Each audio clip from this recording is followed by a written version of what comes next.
Welcome, fellow godlike being. Well, at least as far as running the game, I suppose, but it's a start. Today we're doing a quick tips and tricks video on how to enable the god tools and weapons which exist in vanilla 7 Days to Die. You heard it, god weapons. Not lightning bolts to strike down unbelievers, but it's pretty close. So why do you care? Well, you might not. If you only play survival and you never enable creative, then likely you don't care one bit. But if you occasionally do some testing, some creative builds, or try to figure out how things work in the game, such as the game mechanics, beyond just survival gaming, these god tools and weapons can make your life a lot easier. For instance, you might want to be digging a big hole. Let's say you're making a fall trap or something, and this is going to take a fair while to do that, right? I mean, if you want to go down to the bedrock, that's going to take a lot of time. Even if you're using an auger, it's going to take a lot more time.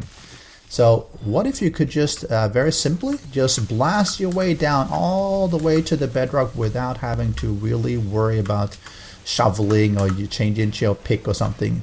Wouldn't that just be so much easier? Pretty good, right? The gun super digger makes it all melt away simply. Just look at this.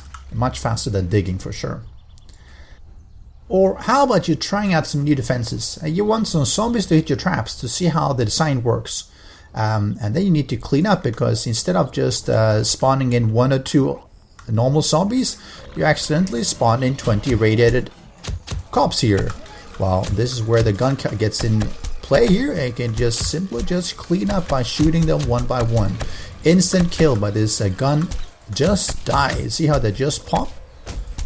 Well, they're shooting me still, right? But this is a lot faster than just trying to kill them by using the rocket launcher or something.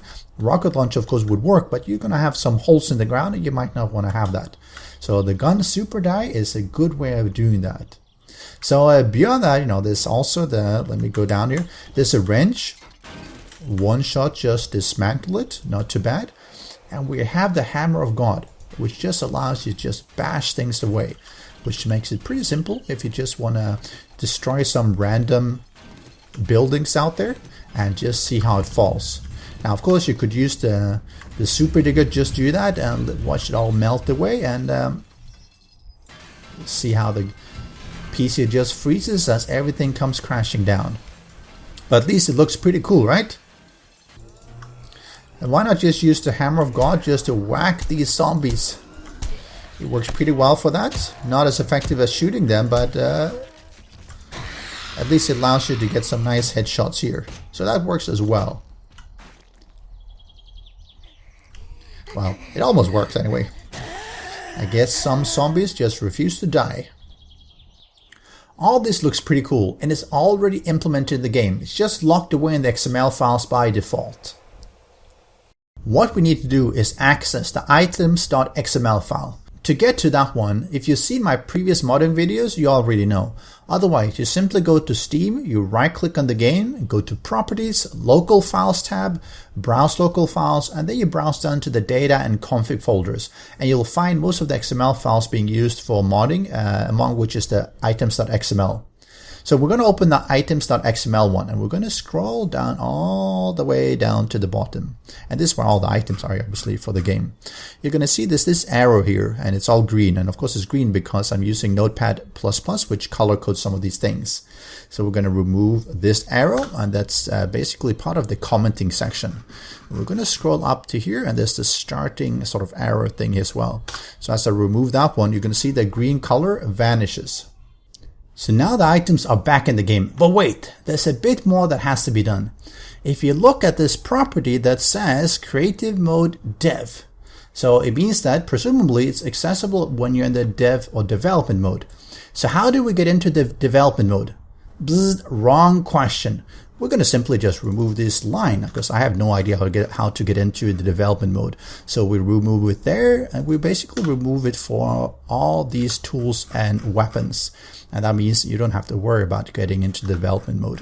And we probably don't want to worry about or care about being in different modes when we're playing anyway. It's being creative is enough. So we remove it, and then we save the file, and then we restart the game. You have to reload the whole game. Of course, I'm not going to do that because I already have them enabled, but you have to restart the game and not just the game world. Once you're back in the game, you go into F1 and you type CM for creative mode. Once you're in the creative mode, you hit U for the object and item picker. This is where basically all the items in the game exist for you to pick up because you're in creative mode. So we're going to type wrench and you get the super wrench. We're going to type gun and we get the super digger and the just die. And of course we have the hammer of God, which is this one. Once you have that, that's all there is to it. Pretty straightforward. Now, you might be more of a demigod than a real god, but hey, in the land of the blind, the one-eyed man is the king. I hope you've enjoyed. Drop me a sub and a like because that really helps me out. And let me know what other tips, guides, and tutorials you'd like to see in the comment section below. And now it's hammer time! Using the hammer of God is a nice way just to bash some zombies and get some head bashes in. Enjoy! Special thanks to the great patrons supporting the channel. If you would like to join the vetted community and support these videos, do follow the Patreon link below.